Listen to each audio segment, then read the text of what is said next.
Bom dia, queridos irmãos. Hoje vamos iniciar a meditar sobre o sexto mandamento.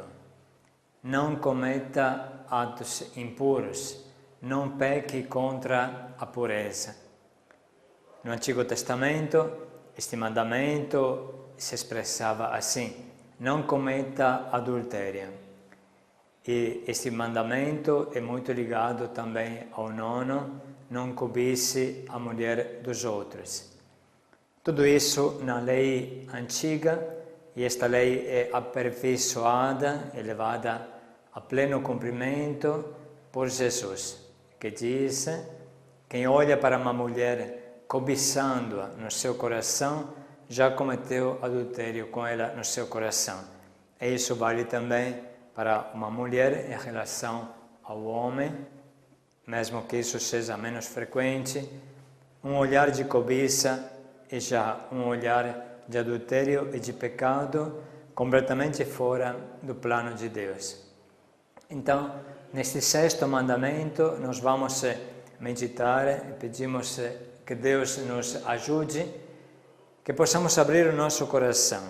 Nós estamos querendo entender como é o plano de Deus, como é que Deus criou o homem, qual é o sonho de Deus, como nós podemos ser felizes também nesta dimensão da sexualidade.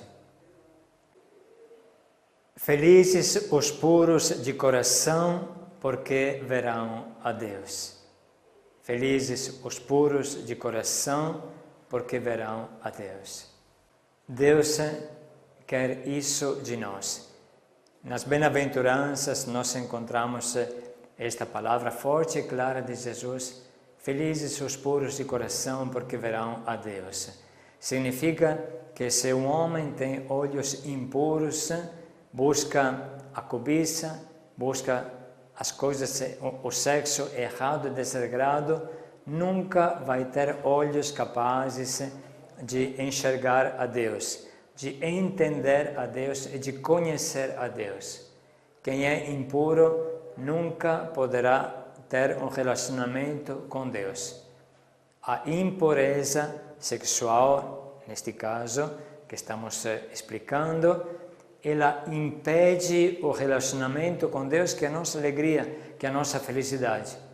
Então, significa, em palavras simples, que quem tem olhos impuros nunca vai abraçar a felicidade que é Deus e nunca vai abraçar a sua própria felicidade.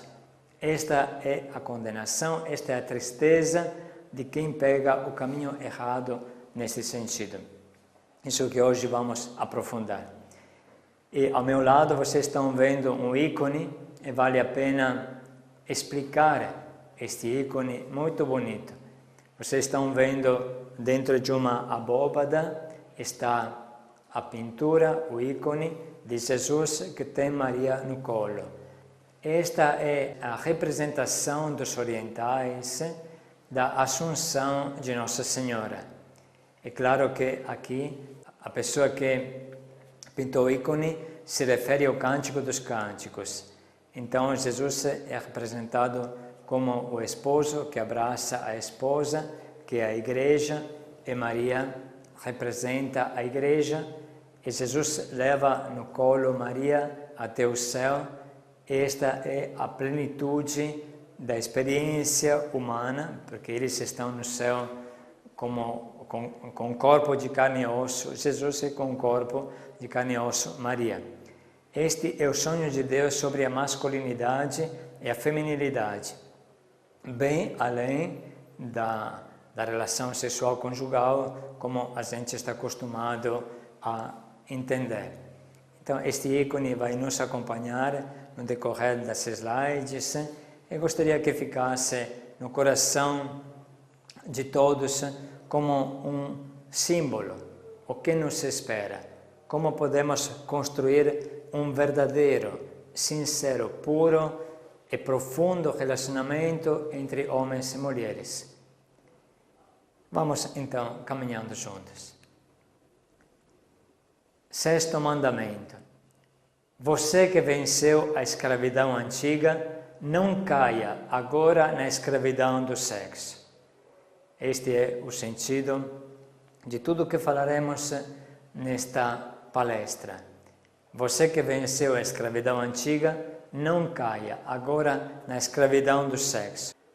O sexo arrisca de se tornar, para muitas pessoas, uma droga alternativa.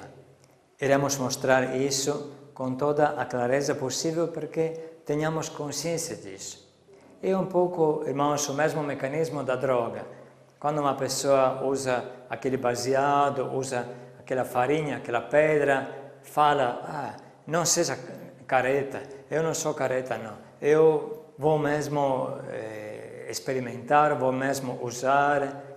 E quando ele decide não usar, o outro fala, você virou careta agora. Então é um tipo de raciocínio que leva para o buraco e parece quase que está te levando no trono da realeza. Atenção, porque realmente, se você não conseguir ficar em pé, ser feliz, sem estas muletas da droga e dos vícios, qualquer que sejam as drogas e os vícios, você nunca vai encontrar a felicidade. Mas agora nós vamos ficar concentrados exatamente na dimensão da impureza, do pecado contra o sexto mandamento, o pecado da sexualidade. E a coisa mais bonita é aprender das flores, aprender da natureza, aprender desta flor que está ao meu lado enquanto eu estou falando com vocês. Vocês já se perguntaram como é feita uma flor? Observa muito bem. Ela é maravilhosa, mas é importante saber o porquê ela é assim. Observa esta flor. Qual é a função das pétalas e dos pistilos? As pétalas e estes são os pistilos. Vale a pena parar e descobrir por que a natureza fez isso. Por que esta flor é tão bonita? Por que ela tem esta forma? O que tem atrás disso? Você já se perguntou por que as flores são tão belas e coloridas? Das flores podemos aprender o sentido da vida e do sexo. Realmente, meus irmãos, o homem, ele faz parte da natureza. A Bíblia fala que o homem foi plasmado, foi moldado com o solo, com a terra. E Deus modelou o homem com a terra, por isso que o homem é terroso. O homem faz parte da natureza. Então, as flores fazem parte da natureza. E nós iremos ver como a dimensão sexual, ela vai de uma flor até o cume da criação, que é o homem. Ela tem regras do masculino e do feminino, de uma flor até o último elo que une o universo a Deus, que é o homem. De uma flor até o homem, a sexualidade se expressa sempre da mesma forma, só que uma flor sempre é coerente com o jeito que ela é feita, e o homem nem sempre é coerente com o jeito que Deus fez ele. Então vamos devagarinho descobrir como é que é vivida a sexualidade na natureza, nas flores, nas plantas, nas aves e nos animais. Observa esta flor. A natureza tem suas leis claras, masculino é masculino, e esta parte que vocês estão vendo com o círculo, dentro do círculo, é feminino. Esta parte que está em cima do slide, que não dá para ver muito bem, mas que iremos enxergar bem daqui a um pouco. A transmissão da vida tem suas leis, masculino é masculino, feminino é feminino. Esta é a flor que daqui a um pouco iremos descobrir como funciona. Como seria bom o homem aprender da natureza? Pois bem, irmãos, nós temos agora que parar um momento e voltar às nossas aulas. Nós iremos dedicar alguns minutos para acompanhar uma aula que explica a reprodução das angiospermas, das flores, nós iremos descobrir como elas se reproduzem e como elas são feitas para a reprodução, na parte masculina e na parte feminina. Eu quero colocar em destaque que já a partir de uma flor se vê o significado da sexualidade, que é uma relação recíproca. O feminino não é masculino, o masculino nunca vai se tornar feminino. O que numa flor é feminino permanece feminino e é feito para acolher o esperma, entre aspas, da parte masculina.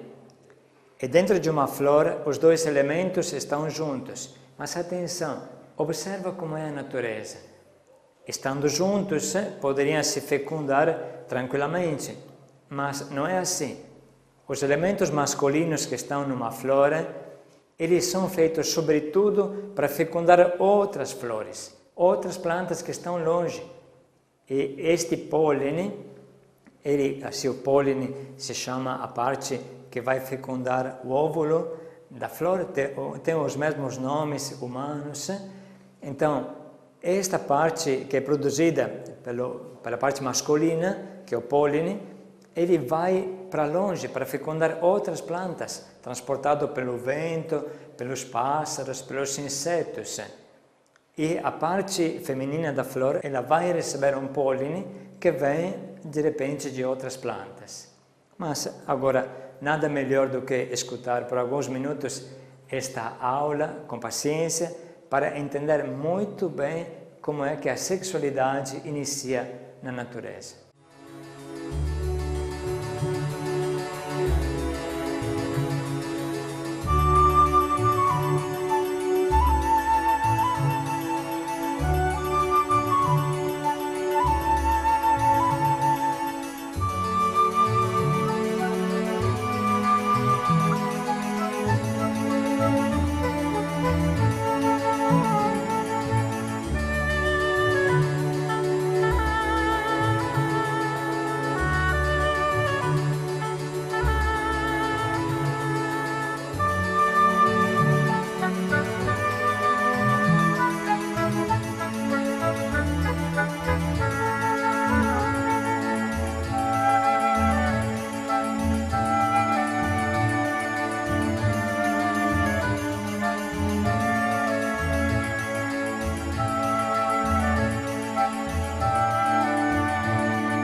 Muito bem, você já deve ter visto, né, algumas vezes, árvores muito floridas e flores de diferentes cores, diferentes formas e diferentes odores.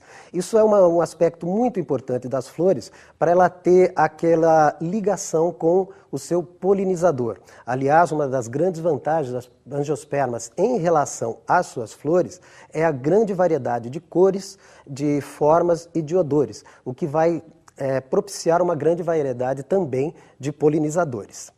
Vamos dar agora uma olhadinha numa estrutura de uma flor. Muito bem, aqui você tem a estrutura de uma rosa, né? A gente escolheu a rosa por ser uma flor muito conhecida. E aqui a gente já pode observar alguma das suas estruturas bem evidentes. Você pode perceber na parte de baixo aquelas folhas modificadas que tem ali, elas são chamadas de sépalas. E o seu conjunto nós vamos chamar de cálice. Portanto, o cálice é uma estrutura da flor que é formado por sépalas. Já acima você tem aquela parte muito conhecida, colorida, né, das flores, que é conhecida como corola. E a corola é formada pelos elementos conhecidos como pétalas. Você pode notar claramente que a corola com suas cores que vai ser o elemento de atração com as suas pétalas, envolvendo toda a flor. É muito importante lembrar a vocês que o cálice e a corola são denominados verticilos de proteção, né? E também de atração, porque a corola vai ter um fator muito importante na atração dos seres ou dos agentes polinizadores. Muito bem, você acabou de conhecer como é a estrutura, o que seria a estrutura externa de uma flor, né? Os verticilos mais externos, que são o cálice e a corola. Agora nós vamos dar uma olhadinha na estrutura interna de uma flor. Vamos ver o que a gente encontra dentro de uma flor. Bom, como vocês podem ver aí na figura, essa flor ela foi aberta, né? E nós temos lá dentro os verticilos mais internos. Esses verticilos, eles são chamados de verticilos de reprodução, porque eles estão mais ligados ao processo de reprodução. Então nós temos ali na parte superior, você vê lá que está escrito androceu, né? E esse androceu, ele é formado pelos elementos conhecidos como estames, que são folhas profundamente modificadas. E o androceu, ele vai ser o elemento masculino. É a partir dele que vão ser formados os gametas masculinos da flor. Na parte ali de baixo, né, você está lendo o gineceu, sendo que esse gineceu é formado pelos elementos denominados carpelos. Você nota que o carpelo que vai formar o gineceu, ele tem a forma mais ou menos aproximada de uma garrafa. E quando ele assume essa forma, você pode dizer que, você pode chamar assim, de pistilo, né? Então ali você tem essa forma em garrafa, você chama de pistilo, que é formado por uma folha profundamente modificada, que é a folha carpelar. Portanto, observando bem essa imagem, nós temos o verticilo chamado androceu, que é o verticilo masculino, sendo formado pelos estames, e o gineceu, que agora eu vou dizer para vocês que é o verticilo feminino, que é formado pelos elementos denominados carpelos. Muito bem, vamos dar uma olhadinha mais de perto nesses elementos reprodutores, que eles são muito importantes para a gente. Observando essa imagem, você tem separado ali, né, do seu lado esquerdo, você tem um estame. E o estame é formado por duas porções principais. O filete, você nota ali o filete, que é aquela haste, que vai sustentar a parte superior, que é denominada antera. Nessa antera é que vão ser produzidos e mais tarde liberados os grãos de pólen. Você pode observar ali diversos grãos de pólen, né, de diversas plantas, mas é só para a gente ilustrar que no interior da antera é que são produzidos esses grãos de pólen. Portanto, essa estrutura que a gente acabou de observar é um estame, ele é formado pelo filete, pela antera, e na antera vão ser produzidos e liberados os grãos de pólen. Bom, você olhando aqui para a sua direita, você vai ter a estrutura do carpelo, ou a gente pode chamar também de pistilo aí no caso, que é a estrutura que vai vai constituir o gineceu, que é o verticilo reprodutor feminino.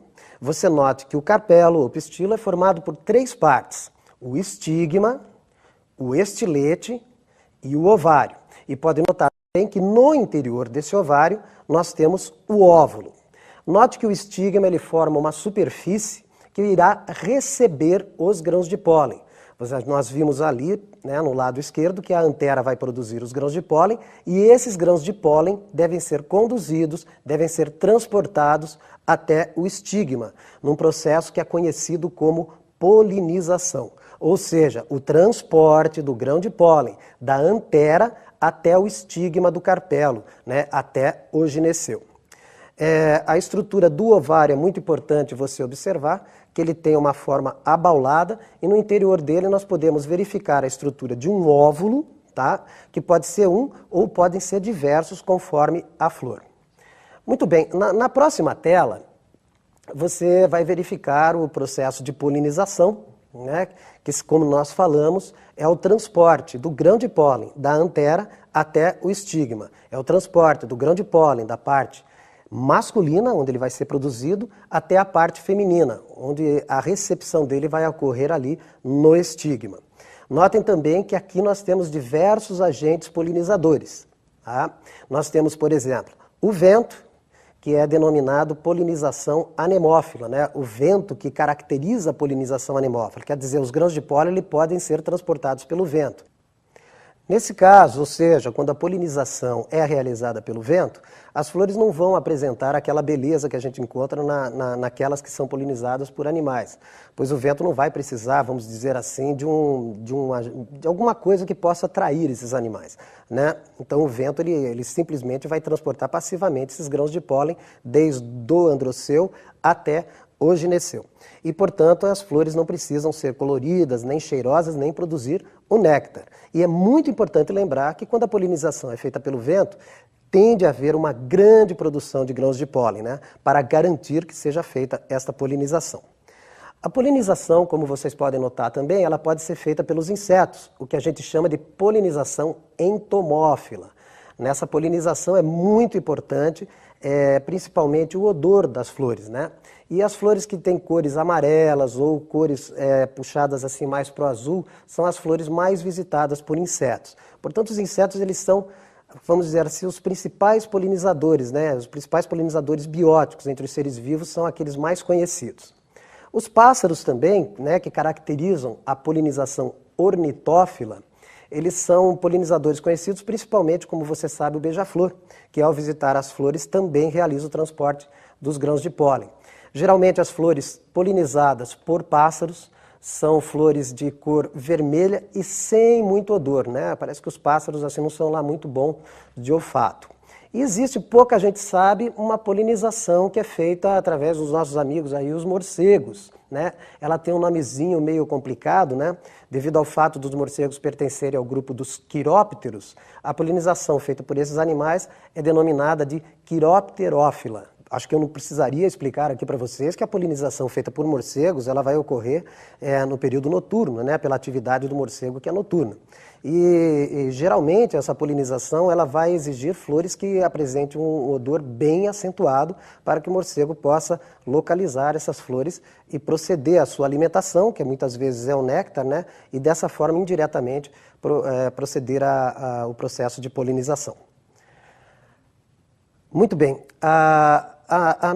na polinização precisa deixar bem claro uma coisa. Nós vimos que esse processo de polinização é o transporte do grão de pólen, desde a antera, né, do estame, do androceu, até o estigma, que se localiza no carpelo, lá no gineceu.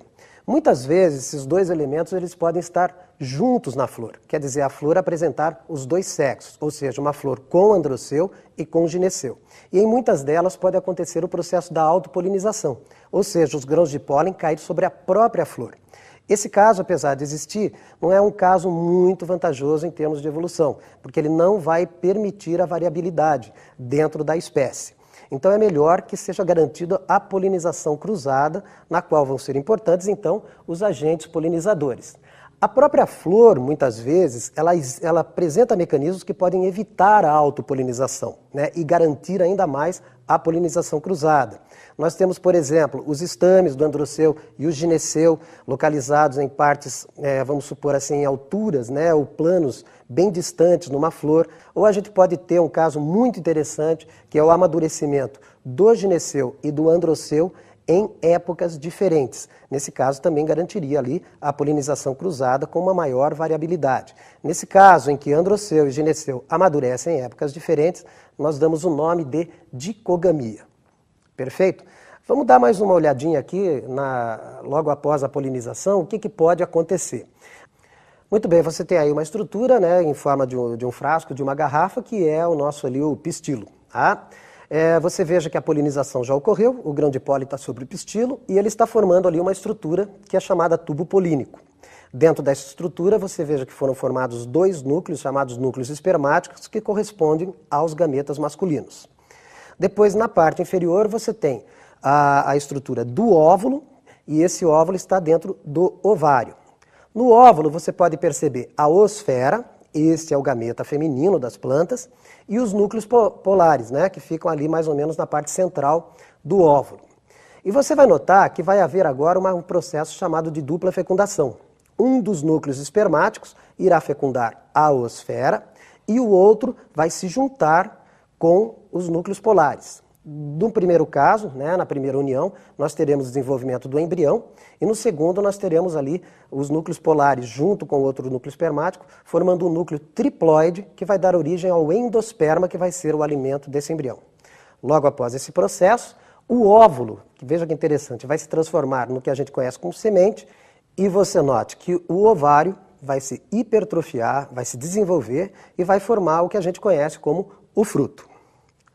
Muito bem, aqui você notou que nós falamos de três processos aqui. A polinização, a formação do tubo polínico e a fecundação, que na realidade foi uma dupla fecundação. Isso resultou depois na transformação do óvulo em semente e do ovário em fruto. E agora vamos ver um vídeo muito especial, muito bonito, emocionante, para ver como funciona esta relação recíproca. Esta transmissão dos elementos da vida. O masculino que oferece o pólen ao feminino, o feminino que acolhe, é a vida que continua, é a vida que se desenvolve. E todo o mundo da natureza que participa, os pássaros participam, os insetos participam, até os morcegos participam. Prestemos bem atenção.